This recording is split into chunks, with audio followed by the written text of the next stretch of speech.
I called my contribution, Look at Me and Reflect on Yourself, on self-reflection, introspection, and scenic understanding. And when I have taken this title, I was deeply involved into some discussions around the problems with old white men and all the implications, which are powerful ones, and whatever it is, countless publications have to be discussed. And what I observed then was interesting resistance of old white men against self-reflection and introspection and taking the role of the other. And so I have been under the impact of these experiences. Then I switched a little bit after I have given this title to focus more on scenic understanding. And so let me first have a look to the roots of our psychosocietal method and how did we come to the psychosocietal category as a category. So I will follow my paper in a classic way, presenting it without files, showing it to you. And if it's too much and too long, it's around about 25 minutes. I'll send it around to all of you afterwards, if you're interested in. So, in contrast to the notion of psychosocial, the concept of psychosocietal analysis makes immediate reference to societal analysis, and by pointing to the societal in the mental, and does so by explicit reference to an understanding of society that goes back to the Frankfurt School's critical theory and the latter's psychoanalytical conception of subjectivity. That is to say that psychosocietal analysis operates on the premise of a dynamically efficacious unconscious that manifests and enacts itself in myriad forms, yet it is itself invisible, unobservable, and unmeasurable, and can therefore only be inferred. This type of hermeneutic work presupposes that the researchers are willing to engage in critical self-reflection and introspection. I define self-reflection as the ability to think about while being highly attentive to one's own person and social role in relation to the other, and how that role is embedded in society's power structure. Self-reflection is a conscious act. I understand introspection, by contrast, as the willingness to be attentive to and perceive intrapsychic processes and their offspring, and to explore the possible roots and meanings of strong emotions and parapraxis in particular. Introspection allows us to approach our own and even the others' unconscious. Thinking about the question of how we might grasp the unconscious or an unconscious and thus hidden dimension of meaning in socially relevant forms of expression, poetry, theater, novels, has preoccupied many in the fields of psychoanalysis, qualitative research, educational science, and psychosocial work. What is at issue here is how to identify the societal and the social in the mental. How can we make it accessible, and how can it be understood? And how can we approach its unconscious meaning? As we all know, the royal road to the unconscious is the dream. The interpretation of a dream, that is the analyst's psychoanalytical work to make sense of a patient's dream, extends from the patient's account of the dream to free association to the individual sequences of the dream. The analyst follows the patient's utterances with free-floating attention, the evenly suspended attention, until she or he identifies the main thread running through the dream, an emerging scene that represents the key theme in a nutshell. The interpretation of this scene then is communicated to the patient, However, this path via the dream is usually not available to social scientific research, but the path of scenic understanding is in another way. I'm going to follow this path via 3 questions. First, is scenic understanding a method and how does it work practically? Second, what is the significance of scenic understanding for qualitative research? And third, does scenic understanding work as a group process? This is very close to the part of Lorenza's cultural analysis that you discussed probably yesterday, given by the interpretation by Stefan, Katharina, and Dan. Thank you for that, by the way. There are numerous methods and ways to approach the task of understanding another person.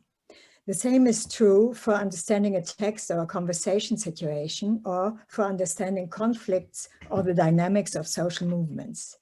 Most of you will be familiar with Birgit Vollmach's and Thomas Leithauser's approach, which involves 4 steps of in-depth hermeneutic understanding and has proven its tremendous worth in qualitative social research. I won't go deeper into these steps because they are all well known by all of you, as I suppose. In the therapy room, scenic understanding is facilitated by keeping with a basic rule. The analyst must follow the patient's utterances with evenly suspended attention, which involves registering not only the content that is being communicated, but also the innumerable details and nuances. All of these numerous perceptions crystallize into a common theme that extends beyond the meaning of the individual instances to take ever clearer shape in a specific scene. With the help of this scene, the analyst can tease out this interactive pattern on the basis of the individual case, the sum of individual cases, the many associations that come to mind in reflecting on these cases, and the various levels of perception involved therein. This interactive pattern surfaces in different situations and habitually provides suitable options for action. The resulting psychoanalytical interpretation emerges in the working relationship between the analyst and patient, in that the analyst in his or her professional role becomes part of the patient's scene in the protected setting of 50 minutes sessions. The analyst participates in this scene through showing empathy, partially identifying with the patient, but above all, by being highly attentive to the concrete interaction between patient and analyst. Scenic understanding is concerned with the relationship between analyst and patient, as well as between the person interpreting the data and the data that is being interpreted. I will come later on this again. In the process, special attention must be paid to countertransferences, that is, the emotional response of the analyst to the patient and the impact of the emotional involvement of the analyst on the patient. These countertransferences must be carefully observed, analyzed, and assessed with regard to their significance. In the therapeutic session, scenic understanding draws on perceptions and information from at least 3 basic situations.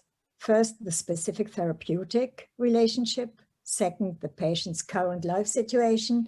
And third, information from previous scenes or the patient's childhood and youth. The patient's basic interactive pattern takes shape at all 3 of these levels and determines the therapeutical relationship as well. The patient's current life situation leads to conflictual tensions as well as to fears and, for example, depression. These internal states find expression in patterns of behavior that, at least in terms of their emotional significance, are related to key events and modes of coping that date back to the patient's childhood mostly. These patterns of interaction surface in their most purely identifiable form in the therapeutical relationship and in acts of countertransference, and thus become the material for interpretation. Interaction patterns, enactments, and desymbolized manifestations of the unconscious must be defined and described. Enactments signify relics of a pre-verbal, pre-Oedipal stage that have ensued from traumatic circumstances and, in connection with specific triggers, continue to unconsciously guide action. Being rooted in early stages of child development, enactments have little chance of being symbolized at later stages at all. Also, it's likely that these dissociative detachments that occur under the pressure of trauma in later stages of life are subject to similar regression. They may have been symbolizable before, but were later desymbolized once again. They too may guide action and act as a habitual pattern of interaction. In both cases, crucial elements of what is experienced is pushed to the unconscious. Scenic understanding provides us with a means of translating action patterns into images and scenes that we can give a name. This was the category Lorenzer had found. That means that we can identify and name the emotions and perceptions associated with them. This renders them accessible by means of verbal symbolization. This illustrates that each scene in the present contains the original scene in the past, either completely or at least in essential past. Each scene in the present contains the original scene in the past. So my second question, what follows from this for empirical work in qualitative research? Narrations, that is, narrated scenes, play an important role as the material of qualitative research. Narrative interviews, for instance, invite the interviewee to tell the listening researcher as detailed as possible their biographical narrative. Drawing on Lorenzer, we can understand this narrative as a hub between the consciously intended message and an unconscious scene that offers access to unconscious meaning via images, chiffres, indications, and of course, parapraxis. Scenic understanding provides a means of accessing this unconscious meaning. To do so, it requires the significant other to participate in the scene. This kind of participation takes place in research as well, although the researchers are often not fully aware of this. Since Devereux's astute analysis, it comes as no surprise that the interviewer's utterances can elicit emotional responses during the research process. The fact that one must reflect on the research relationship itself is being increasingly discussed, for example, by Mechthild Beresfeld. What is new, however, is my proposition that the researcher's countertransference to the object of research, which are typically texts, is not a hindrance, but a useful and sometimes even necessary to access deeper layers of meaning. In so doing, we have to distinguish two dimensions in the intersubjective shaping of scenes in research. First, there is the encounter between the interviewer and interviewee in the interview itself. Let's call this the level of primary research relationship. Moreover, there is the encounter between the interpreter and the text later on. That is, the text that contains the narrative congealed into text which emerged from the interview scene. The emotional responses to this text are countertransferences as well, namely the reader's vivid subjective emotional responses to the text. Its level of latent meaning and unconscious structures of meaning are an expression of past, often desymbolized experiences. These responses are transferences that the researchers produce in their affective reactions to the text. These reactions are often immediate, intense, sometimes passionate. This strong emotionality turns researchers into participants in the text scene and thus in the interviewer's unconscious scene.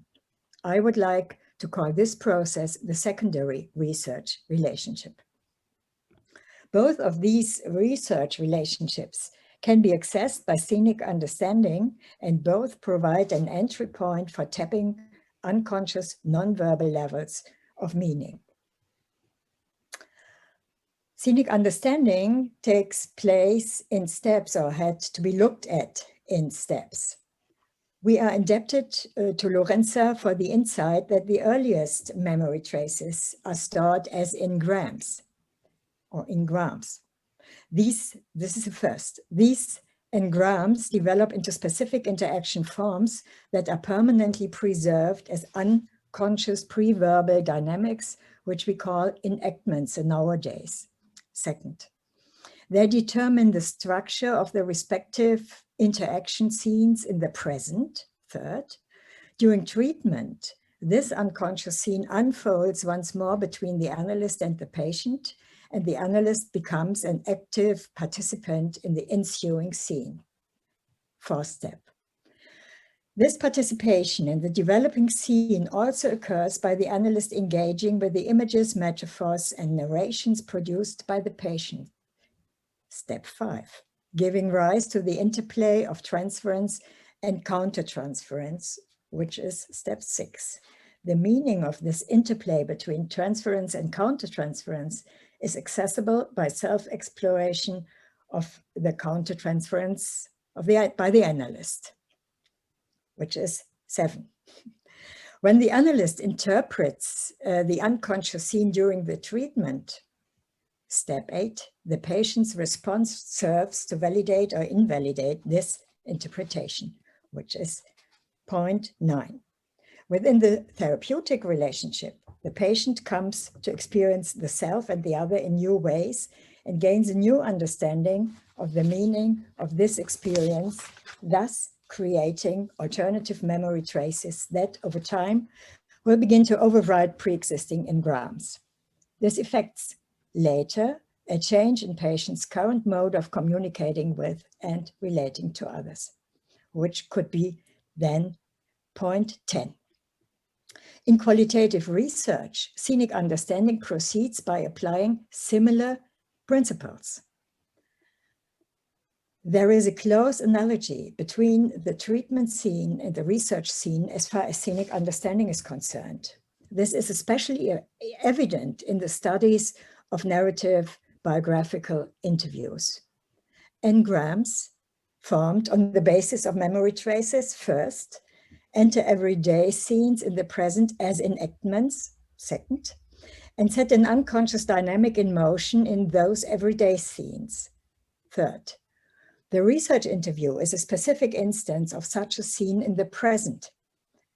Let's say 3.1, such a current scene can likewise be found among the interpretation panel. Let's say 3.2.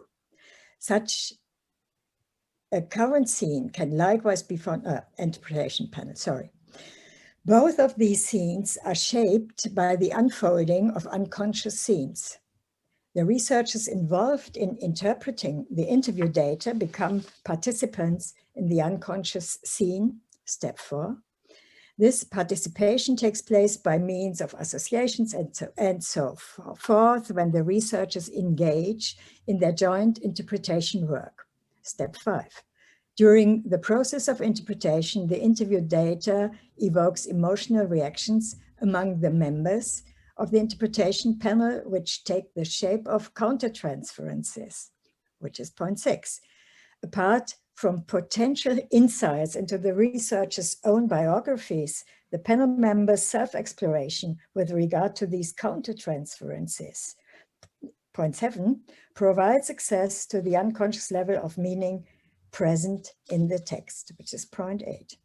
The members of the interpretation panel seek to validate their interpretation through reaching mutual agreement by permanently returning to the actual wording of the interview text, point 9, and interactively by presenting the interpretation to the interviewees, if this is possible, who may then comment on it the one way or the other.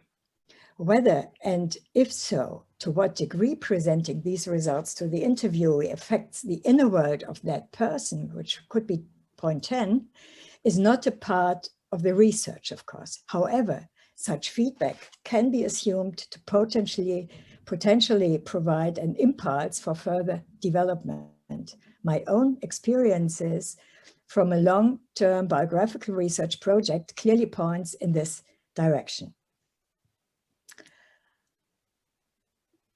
As you can see, the differences pertain to the two sides of the present scene, 3.1 and 3.2, and the possibilities of self-exploration. This is point or step 8. So I will go further with the question, third one, does scenic understanding work as a group process? While routine self-exploration via introspection applies to therapeutical practice, this is not so in regard to research practice. Researchers are no therapists. Theoretical knowledge of psychoanalysis and psychodynamics is completely something different.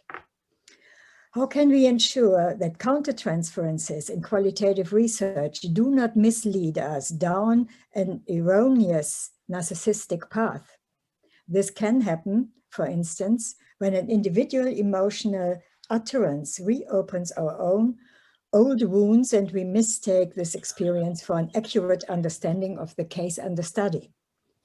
The appropriate approach to prevent this would be a kind of communicative validation. This requires that the interpretation work to be conducted by a fixed panel of researchers who commit their energy and resources to the task of interpretation and are familiar with the principles of scenic understanding.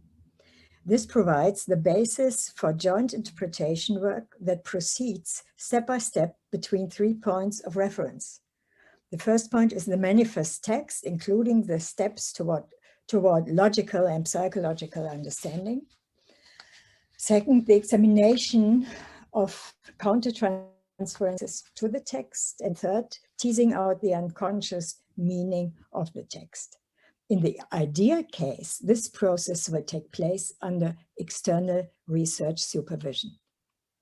As the interpretation panel proceeds in this manner, it will exhibit all the phenomena typically involved in group formation, including the unconscious and multiply interwoven networks of mutual influencing and relationships.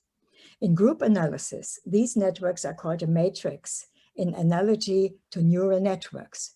Every group forms such a network, but is also part of a larger group and thus embedded in a more extensive web of relationships. This involves not only the tangible relationships and their complex multiple relatedness, which the sociologist Norbert Elias called chains of interdependence. It also involves the far-reaching unconscious connectedness between people. This interdependence or connectedness includes the variety of communication processes that consist of conscious and unconscious elements and take place in and between groups at the same time. Fuchs distinguished these two levels by differentiating between a basic matrix and a dynamic matrix. He calls a basic matrix that which has been historically sedimented in processes of communication among a group, and he calls a dynamic matrix that which occurs among a group here and now and can be observed as it takes shape in the present. The panel's interpretation work is devoted to the common goal of developing a deeper understanding of the text. To achieve this, it is useful to follow specific rules or structured procedure. First, for example, collect initial ideas and associations pertaining to the text and its interpretation, as we all did when we did our interpretation work. Then move on to the steps of logical and psychological understanding. And finally, delve into the deeper unconscious meanings. To unearth these latter meanings, there too exist well-proven procedures such as identifying key sentences that carry significant meanings. My own experience suggests that after the phase of free association, it is particularly fruitful when the interpretation panel makes explicit the theoretical conception inherent in its chain of association. Doing so frequently gives rise to substantial disagreements, and checking the plausibility of these arguments often results in an understanding that unearths an entirely new, hitherto unperceived meaning of the text, precisely because of the differences among the group. In many cases, the controversy or differences among the panel members can be grasped as the scenic repetition or perpetuation of a dynamic inherent in the text that determines the dynamic matrix of the interpretation panel. To capture this aspect and make it accessible for the group to process, it is useful to appoint a panel moderator or leader. The panel leader is tasked with providing the reliable framework needed for communication to develop and the group dynamic to unfold. During this phase, the panel leader or moderator stays in the background as much as possible and observes the process with evenly suspended attention, giving input only when the process threatens to falter or the panel fails to diffuse or deal with destructive processes on its own. I'm coming to the end of my talk. Even if scenic understanding in a social scientific context pursues different goals than psychoanalytical therapy, it shows an astonishing similarity to the process of psychoanalytical treatment. To effectively utilize scenic understanding for hermeneutic work in qualitative research, we are well advised to follow certain rules and structured procedures, since only if a reliable framework is given can we approach the unconscious without eliciting fear and/or displacement reactions. This requires that we follow certain steps in the interpretation process, and these are establishing the interpretation panel, committing to a practice of evenly suspended attention, that is to say, being alert and giving uncensored attention to all ideas that are voiced, engaging in self-reflection and introspection to achieve this, and trusting the method and the group applying it.